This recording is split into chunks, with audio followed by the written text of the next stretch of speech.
calza justo con el tiempo que nos queda, porque es la parte más corta de axial. ¿Ya? Porque cuando se describe axial o todo lo que es músculo esquelético, siempre son los tres componentes, óseo, arco y músculo. Este de óseo prácticamente no tiene nada. Lo que consideraríamos óseo sería la columna lumbar, el borde subcostal a nivel torácico y parte de lo que es la pelvis, sobre todo lo que es la cresta ilíaca. ¿Ya? Entonces, en lo que es el área del abdomen, dando toda la vuelta, prácticamente el único pilar óseo es atrás, en la parte de columna. ¿Ya? Y es mayoritariamente tejido blando. Articular también, muy escaso, porque en realidad, como hay ausencia de componente óseo en su mayoría, por lo tanto también articular, y queda solamente lo que son los planos musculares. ¿Ya? Y varios de ellos tienen relación con control de tronco, no solamente lo que es conformar la cavidad en sí, sino que también dar soporte a otras funciones probablemente de otros segmentos, como es en el caso del tórax. Un buen tono abdominal contribuye al funcionamiento del diafragma, ¿ya? En un proceso que se llama cocontracción diafragmática abdominal. Y lo que acabo de decir es cocontracción, o sea, se contrae tanto el diafragma como el abdomen, como en el caso del recto anterior del abdomen, o el transverso abdominal, toda la pared abdominal en realidad, para que a través de esa doble contracción el diafragma pueda generar elevación constante. Entonces, si ustedes recuerdan que el diafragma cuando se contrae, el centro tendinoso que está al medio tiene que descender, ¿sí? Porque eso genera el vacío en la cavidad pleural para que el aire sea succionado desde el ambiente. Pero también recordar que cada vez que el diafragma desciende, necesita que algo aquí abajo, que en este caso van a ser las vísceras, le dé una resistencia o un apoyo para que cuando toque descender el centro tendinoso del diafragma, ya no pueda descender más, pero se sigue contrayendo el músculo. Y en ese caso, ahora ocurre la elevación costal. Entonces, mientras mejor tono abdominal tenga, mejor voy a comprimir las vísceras, mejor va a funcionar el diafragma. Mejor funcionar el diafragma significa que permite que las costillas suben y bajen, en realidad que suban. ¿Ya? Entonces, mientras más elevación costal haya, más movimiento llamado en asa de balde, más insuflación hay. Entonces, para alguien que está haciendo ejercicio, eso es fundamental, porque mientras más volumen de aire pueda inspirar, la frecuencia respiratoria es más baja. Entonces se fatiga menos, o puede durar más con una frecuencia normal al inicio o al comenzar un ejercicio. Entonces, el abdomen es fundamental para la respiración, ¿ya? En esa cocontracción. Entonces, el primer músculo de la pared abdominal es el recto anterior, ¿ya? El cual, ¿cierto?, es un músculo poligástrico, significa que está dividido en dos columnas con varios vientres separados por intersecciones tendinosas, que son todas estas de acá. Y además separado las dos columnas de los vientres a través de un tendón central que se llama línea alba. Entonces la línea alba desde el proceso sifoides hasta el pubis, ¿ya?, separa, ¿cierto?, ambas columnas del recto anterior abdominal. ¿Cuándo me van a Voy a cobrar por ese video. Entonces este es el músculo principal para la flexión de tronco, o sea, es el agonista para la flexión de tronco. Y normalmente trabaja también en paralelo con la musculatura posterior de columna, con los erectores espinales, porque se mantiene un equilibrio para que la columna esté erguida, tanto recto anterior como los músculos paravertebrales tienen que estar en un equilibrio. ¿Ya? Y así puedo mantener la postura erguida. Así que es un músculo que participa en esta cocontracción que hablaba de la respiración, pero también en la estabilidad de tronco. Y se trabaja bastante para justamente tratamientos de reeducación postural, para reeducación postural o para corregir alguna anomalía en curvatura de la columna. Que pueden ser la hiperlordosis, la cifosis, y eso de alguna manera es influenciado mediante el trabajo del abdomen o de la región abdominal. Entonces, este recto agonista de la flexión de tronco también puede realizar, ¿cierto?,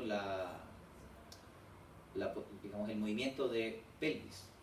Si no se va a mover el tronco en la parte superior para flectar, también puede generar la elevación, lo que se llama la retroversión pélvica.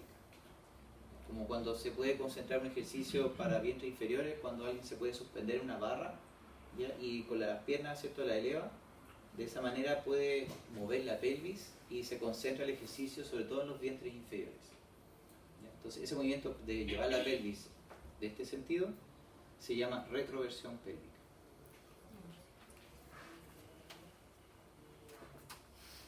Y más abajo del recto anterior está el piramidal, es un sinergista del anterior, el piramidal, ya, del abdomen, porque hay otro músculo que se llama piramidal, pero es de la pelvis.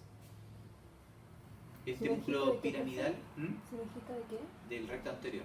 O sea, suma fuerza, hace flexión de tronco, pero en realidad es tan pequeño que va insertado además en la línea alba, que el movimiento de columna en realidad no repercute en nada, porque puede traccionar la línea alba hacia abajo y en realidad el tronco nunca se va a flectar. Entonces es solo sinergista el anterior, el movimiento que se describe es flexión, elevación de la pelvis, pero como repito, tiene una sola inserción ósea, que es en la parte superior del pubis, pero el resto, de aquí su origen, ¿cierto?, y su inserción, uno de estos es hueso y el otro es tendón. Profe, ¿a qué se refiere con cresta? La cresta ilíaca, o sea, perdón, la cresta del pubis, la cresta del pubis, que es el borde superior del pubis. Ya. Sí, exacto. De hecho, en la región del pubis, esa parte, cuando veamos hueso de pelvis en extremidad inferior, tiene la sínfisis que está ahí, tiene un tubérculo que está ahí lo más cerca, la cresta es todo el borde superior. Tiene una rama superior y una rama inferior para formar después el obturador, el agujero obturador. Pero eso es extremidad inferior. Quédate con que es la sínfisis del pubis y las dos partes superiores que son sus crestas. Ya.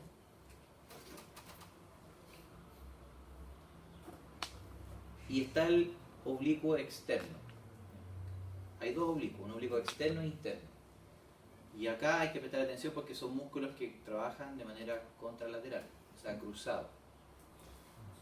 La acción principal del oblicuo es inclinar y rotar. Y cuando se contrae bilateralmente, realiza flexión. Entonces, bilateralmente a ambos lados, flexión de tronco. Lo mismo que el recto anterior, si se puede mover la pelvis manteniendo el tronco fijo, también pueden trabajar y, digamos, mover la pelvis para accionar el oblicuo externo.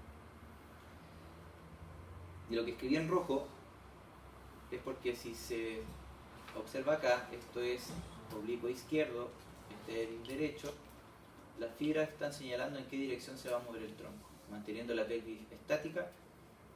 Entonces el oblicuo externo izquierdo me va a rotar hacia el lado derecho. Inclina hacia el mismo lado, rota hacia el lado opuesto. Y se intercala ahí arriba con el serrato anterior o mayor. Porque tiene prácticamente muy similares los orígenes en la cara externa de las costillas. Salvo que el serrato era de la primera a la novena. Este es un poquito más bajo, de la quinta a la octava. Con el serrato anterior o mayor.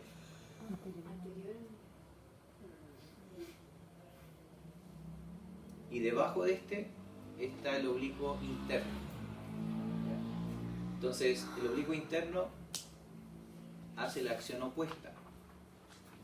Rota hacia el mismo lado del tronco, de la contracción, inclina hacia el mismo lado y flecta el tronco. Entonces, la única diferencia con el anterior es que rota en distinta dirección. Entonces, el oblicuo externo rotaba hacia el lado opuesto y este rota hacia el mismo lado. Esa es la única diferencia en cuanto a la acción.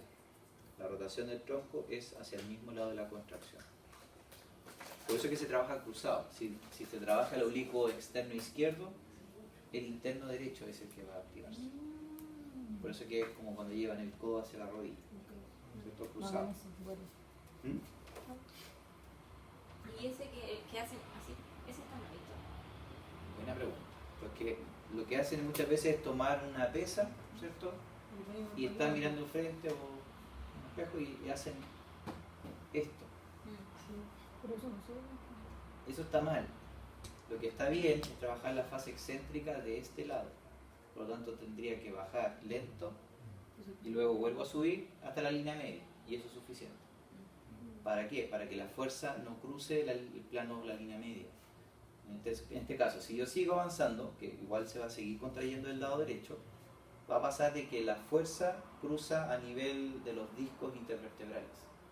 Y eso hace que yo tenga presión y carga en sentido oblicuo y mi núcleo se está yendo hacia el lado izquierdo, que está más abierto, y más hacia atrás. Entonces, eso es un mecanismo casi de herniación. Hacerlo de esta manera. ¿Y en el suelo? ¿Mm? Te jode la espalda. Sí. ¿Y en el suelo igual? Te da síndrome facetario, te da probablemente de herniación. En el suelo es lo mismo entonces. ¿Mm? Porque hay instructores que hacen hacer lo mismo pero en Cuando el suelo. Sí, eso es bueno porque eliminas el peso y la gravedad. Entonces, y eso es más seguro. Ahí no hay problema que cruce la línea media. O sea, ahí no hay problema que te acuestes en el suelo y que tus manos toquen los tobillos Claro. hacia ambos lados. Ahí no hay problema. Entonces, normalmente se trabaja oblicuo de un lado o externo e interno, de un lado derecho, tomando la pesa del lado izquierdo y sobre todo en fase excéntrica, nada más. Al bajar lento, vuelvo a subir, pero hasta la línea media. Y eso es suficiente. Peor aún el que toma dos pesas y está así. Está balanceando. Cero esfuerzo muscular. Ya sabes, Fran. No lo hagas. Y más completo sería como estos músculos realizan rotación, que es su acción principal, es tratar de hacer movimientos de rotación, ya sea con una pesa pegada a tu cuerpo y a medida que tú la vas alejando va haciendo más resistencia. O sea, a medida que voy alejando, voy girando y voy bajando un poco la velocidad, lógicamente, y es una manera bastante efectiva de trabajar. Puede ser con una barra al lado, lo mismo, y empezar, o con un palo, y hacer girar de lado a lado. Algunos ya lo hacen un poquito más complejo, que empiezan a colocar pesos o empiezan a hacer inclinaciones, que también te trabaja excéntrico. Entonces uno trabaja así y eso te trabaja el oblicuo de los dos lados. Sí, voy a trabajar eso. Sí, debería informarte por lo que está. Y derivando del oblicuo interno hay fibras cremastéricas que rodean el cordón espermático, este músculo cremaster. Entonces, al rodear el cordón espermático, mediante la contracción del oblicuo interno, también genera la elevación testicular. Ay, profe. Por eso de repente lo hacen por acá. Yo dije que, o sea, cuando juegan a la pelota, ¿Qué ha visto? Ya, espérate que voy a poner pausa. Y Y así partió Ya, de no quiero Yo he visto y la corrigió al tiro. no, ya no No, pero diga. Ya, pues, Pancho, Siempre puedo dar un ejemplo peor, o sea, más interesante. Pero la anatomía no tiene para qué darle vergüenza. No, pues Pancho. Dale. Este es el músculo de los Shaolin. Sí, Sí. Hay alguien que sabe. Ah, cuando Lo no sé. entrenan pues. porque efectivamente ellos pueden contraer el cremaster y llevar los testículos hacia la pared abdominal. Incluso aquí hay un canal inguinal que normalmente durante el desarrollo en la niñez se genera el descenso testicular y si no queda como muy orquídea, que es el testículo queda arriba, pero ellos pueden prácticamente llevar los testículos hacia la pared abdominal y quedan con el saco escrotal sin contenido, sin testículos. Entonces, claro, en su show, visto que les pegan y todo y aguantan, pero en realidad tienen nada, las tienen acá arribita. Pero, ¿y eso no provoca algún daño? Nada, no, porque es un músculo que genera elevación testicular y después se relaja y desciende. ¿Cómo trabajan eso? Bueno, Con la mente. Ahora lo estoy haciendo. No. Pero no lo pueden ver. Pero es con contracción del abdomen. Es con contracción. Hay monjes que se Está amarran muy peso. callado, está muy callado. Mira. Se amarran peso ahí, algunos monjes. Exacto. Y empiezan a hacer péndulo, por ejemplo. Movimiento pendular, elongación. Sí. O igual te tiran los troncos así, esos troncos colgantes, y se ponen ahí.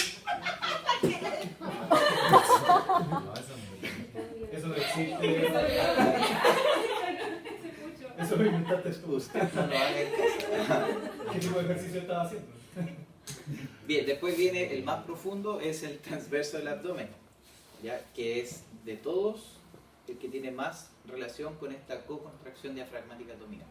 Porque finalmente es un músculo que en forma circunferencial rodea como faja abdominal y es el que en realidad hace más estrecho la cintura, comprimiendo las vísceras y hace que finalmente las vísceras comprimidas sean el punto de resistencia del diafragma. ¿De pasar cómo se trabaja eso? Con los hipopresivos. Hay un ejercicio que se llaman hipopresivos. Duelen tanto. ¿Lo has practicado? ¿Sí? Sí. Que se hacen con apnea, con inspiración, expiración controlada y trabajo de este músculo para, bueno, el objetivo es, ya, puede ser que reduzca el diámetro de la cintura, sí, pero es lo menos importante. De lo más importante es que ayuda a trabajar el diafragma, porque cuando tomo aire, la única resistencia que le puedo dar yo al diafragma son dos: por debajo, que el centro tendinoso tenga una restricción, o comprimiendo las costillas, y nada más. Entonces, la mejor forma de que sea funcional es que fortalezca el transverso, ¿ya? Con hipopresivos. Profe, ¿y estas personas que usan faja No sirve de nada. no sirven de nada? No, Pero porque- igual como que se achica la... Sí, pero atrofia. O sea, mediante Ah, la es por atrofia. muscular, Ya. la falta de uso de un músculo pierde tono y pierde volumen. Ah, En 24 horas, tú lo ocupas un par de horas, ya reduces milímetros. O sea, imagínate ocuparlo varias horas, por varias semanas. A la larga vaya a perder centímetros, pero la inestabilidad que hay en columna va a ser severa. mm. Entonces, se pierde más volumen inhibiendo un músculo, ¿ya? Que trabajando y fortaleciendo. Pero esto es más seguro. Fortalecerlo para que te dé una buena estabilidad, no solo para trabajar y mejorar la respiración, sino que también estabiliza la columna. Entonces, esos inmovilizadores, las fajas, ¿cómo le llaman? No sé, ¿cómo le llaman? Modeladoras. Las venden como fajas colombianas, le dicen. Hoy sí, esa persona siempre anda así. Entonces, Una compañera de trabajo siempre andaba así derecha y andaba siempre con faja. Con esa- Respira, güey. Sí, como Y respira. no, porque Se al pone una final... talla de arroz tranquilo. Oye, comía harto. Profe, y en el caso de los corsets ¿Qué más?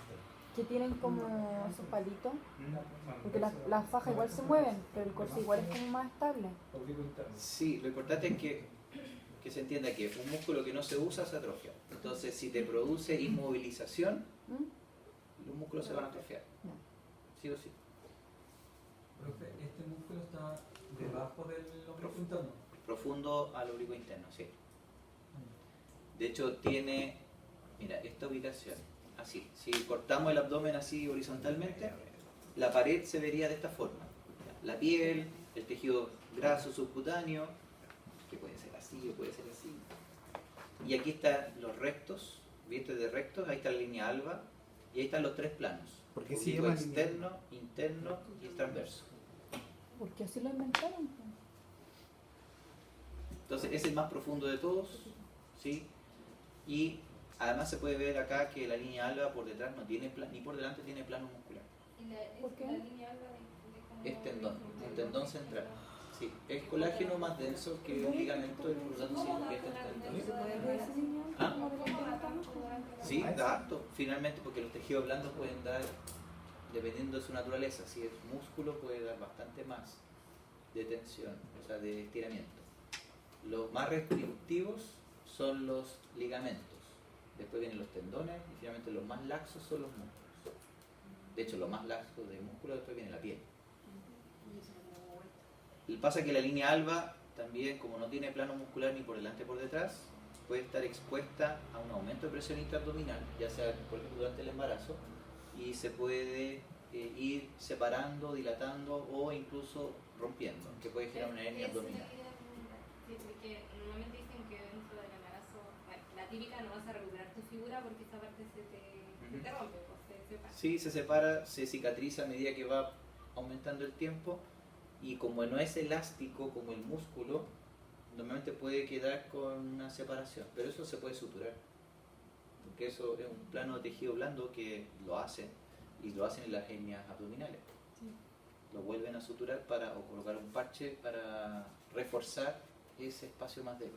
Ah, pero mediante operación. Sí, es como que cirugía. se Sí, sí o sí, cirugía. Buenas cosas. Y no es una cirugía compleja, para nada. Para Profe, nada. ¿cuáles son los músculos Falta la más? plata. Falta la Entonces ahí está el oblicuo externo, el interno y el transverso. Yo hago la abdominoplastia. Que la abdominoplastía es piel nada más. Y lo que hacen es finalmente tensar la piel desde arriba hacia abajo y cortar lo que sobra y volver a Sí, suturar. le cambian hasta el El ombligo. ombligo se vuelve. Que ahí tiene que ser un buen cirujano porque hay ombligos, no sé, Pamela Díaz, Ay, yo creo que no. teniendo toda la plata que tiene, el cirujano que escogió no fue el mejor. Porque hay cirujanos que en realidad hacen ese tipo de cirugía dedicado a esa área y les queda fantástico. Hay cirujanos Porque que dejan los cachos en los lados. Todo depende del cirujano, la especialidad que tenga, porque hay unos que se dedican solo a rostro, otros que se dedican solo a nariz, otros que se dedican solo a boca, y así. Hay otros que se dedican solo a cuello, y otros que se dedican, como digo, solo a abdomen, o solo a glándula mamaria, y así por área se especializa. Profe, ¿Mm? ella dijo que tenía como 3 ombligos, ¿es verdad eso, no? ¿Puede ser? Ah, no sé, no he escuchado. ¿No? Ella, bueno, le escuché que decía Nacimos que con uno nomás. tenía como 3 ombligos. Me imagino que por tanta operación y como le Quizás yo creo cambiaba. que sí, por lo haber dicho, porque quizás ya no está alineado con el ligamento umbilical que está por dentro. El ligamento umbilical es vestigio de una vena que es una vena del cordón umbilical que va hacia el hígado, pero se oblitera, o sea, se seca, se tapa y se seca, se atrofia. Y si no está alineado a eso, queda como el ombligo superficial al plano muscular, entonces queda como que la piel como que se le hubieran hecho un corte. Y no retraído, no la piel hundida, como son los ombligos. Entonces, esa parte es la más complicada.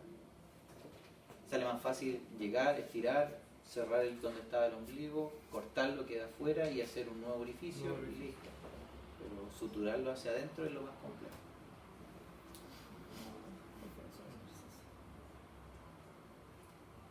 Bien, entonces, normalmente cuando se trabaja la pared abdominal, Ahí está la frase.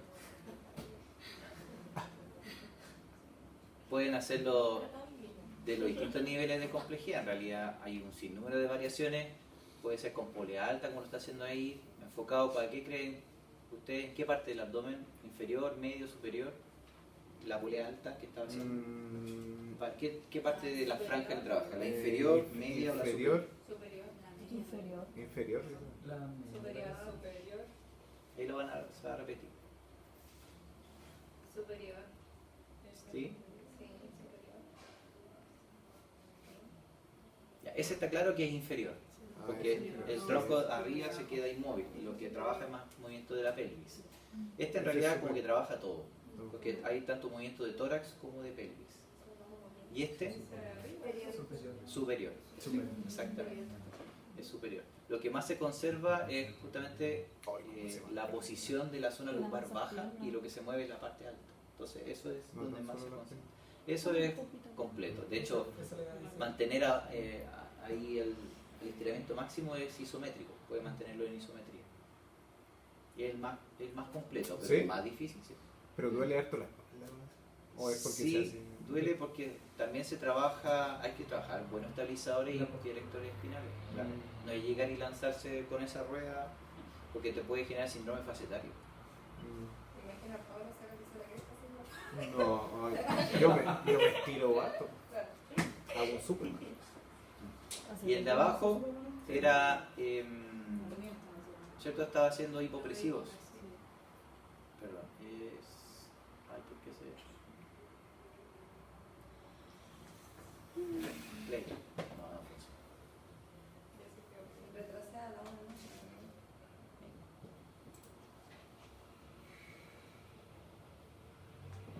Bueno, sí. Ahí sí. Ahí está. Entonces, lo que se coordina es justamente la respiración. Inhalando se contrae el diafragma. Y al momento de exhalar, ¿cierto? Tiene que comprimir la pared abdominal, ir botando lentamente, y a medida que inhala, tiene que además contraer la pared del abdomen para que eso sea una resistencia para el diafragma. Entonces, incluso cuando se inspira, el diafragma empuja las vísceras hacia abajo y eso hace que las vísceras quieran salir o quieran moverse. Hacia abajo, muy difícil porque está el piso pélvico, que es más resistente y es más fuerte que el propio diafragma. Porque el diafragma trabaja a favor de gravedad. El piso pélvico está en contra de gravedad todo el día. Entonces el de abajo es mucho más resistente que incluso la propia pared abdominal. Y ahí es donde se va la presión. Las vísceras tratan de ir hacia el del transverso, desde adentro. Entonces a medida que lo comprimo con la inspiración, puedo hacer una apnea, mantengo, y ahí es donde contraigo el abdomen y el transverso se va contra las vísceras y esa es su resistencia. Y eso fortalece bastante la pared abdominal y eso reduce varios centímetros. Pero lo más importante es que estabiliza bien el core, que es los músculos centrales que ayudan a la postura. Profe, ¿y por qué no se utiliza mucho eso? Porque no se conocen hace mucho tiempo. Ah, ya. Sí, hace poco. ¿Sí? Sí, Marco, no sé. Ahora están de moda porque finalmente los podías hacer de cualquier lado y no te di ni cuenta. Sentado, de pie. ¿Sí? Sí, Sí, sí, sí. puede ser de todo. Ya. Acostado también. Y en la pared posterior está el cuadrado lumbar. ¿Cuál es? Pero no El que tiene la Carolina todo contracturado. Entonces, el cuadrado lumbar. ¿Qué pasa? ¿Una araña? No, El cuadrado lumbar es un buen estabilizador de la pelvis, del tronco en general. Pertenece a la pared posterior del abdomen. ¿Ya? Y como ven ahí, tiene inserción en la 12ª costilla. ¿no puedo tocar?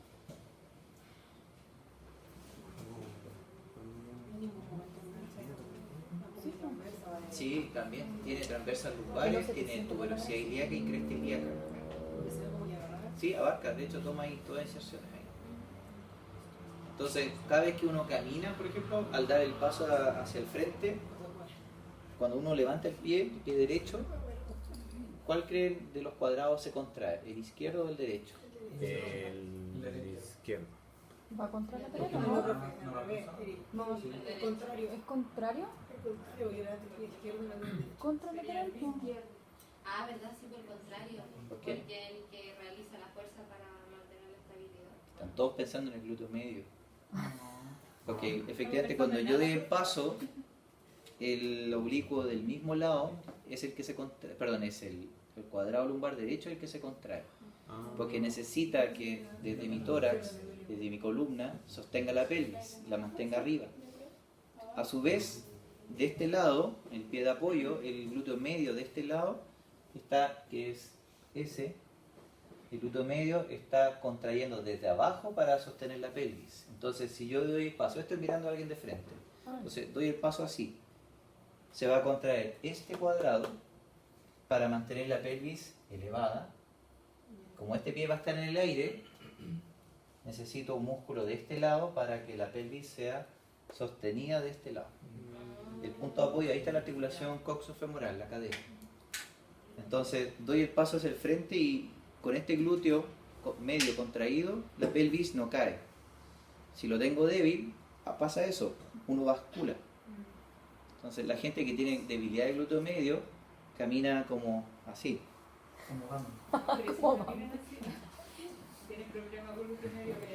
Entonces la basculación aumentada, que se llama marcha en Trendelenburg, Trendelenburg, se llama claudicación de cadera y es un signo de debilidad del glúteo medio. ¿Y cómo se trabaja, profe? Y se trabaja porque es un abductor, es el abductor puro. Lo único que hace es eso. Entonces uno lo trabaja así, haciendo.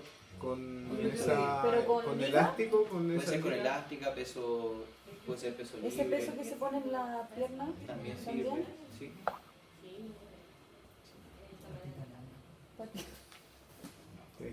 trabajarlo harto. Oye, ¿Cómo lo hacen los modelos? Porque los modelos igual están mal en la cadera. ¿Quién? Los modelos también están mal. Sí, porque finalmente se puede inhibir voluntariamente. Ay, Si uno puede mover así. yo camino la que Profe, a lo mejor es estúpido lo que voy a preguntar, ¿Cómo pero no? no hay Gasta más preguntas energía, estúpidas. ¿no? Gasta más energía.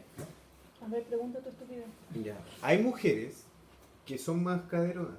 ¿Eso tiene que ver con ese músculo o es una cuestión de...? Porque, No, puede ser, se puede trabajar y O, el que desde se... el punto de vista óseo, ¿Sí? normalmente el diámetro de la pelvis es mayor en las mujeres. Ya. Ahora, lo que vaya a agregar por fuera es otra cosa. Ah, Porque pueden tener buena masa muscular o pueden tener escasa masa muscular, pero lo que más predomina en la mujer en esta área es el tejido graso. Con la distribución de grasa subcutánea en los dos géneros. En el varón, generalmente es como en la parte de zona flanco lumbar, abdomen. En la mujer, en la parte glútea, es en los brazos, en la región tricipital. Entonces, cada uno tiene su distribución de grasa en distintos lugares. cambiemos, po. Yo me saco. ¿Me estás diciendo gorda? No, pues yo me saco de acá. Pero tenés como para 7 mujeres con ese rollo. Él empezó. Sí, no. Él empezó. Imposible irse contra la Beatriz.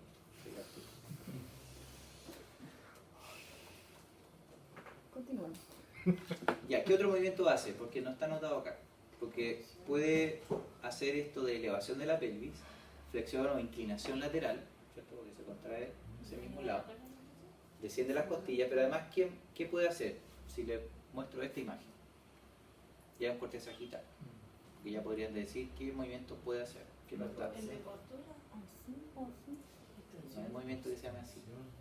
Así, así. Extensión. Extenso. Porque todos los ejes de columna pasan por siempre el centro del Ah, cuerpo de ya la vértebra. terminamos. Fue mejor. Entonces ahí está el eje perlateral. Y si está detrás, es extensor. Entonces, además es extensor de columna.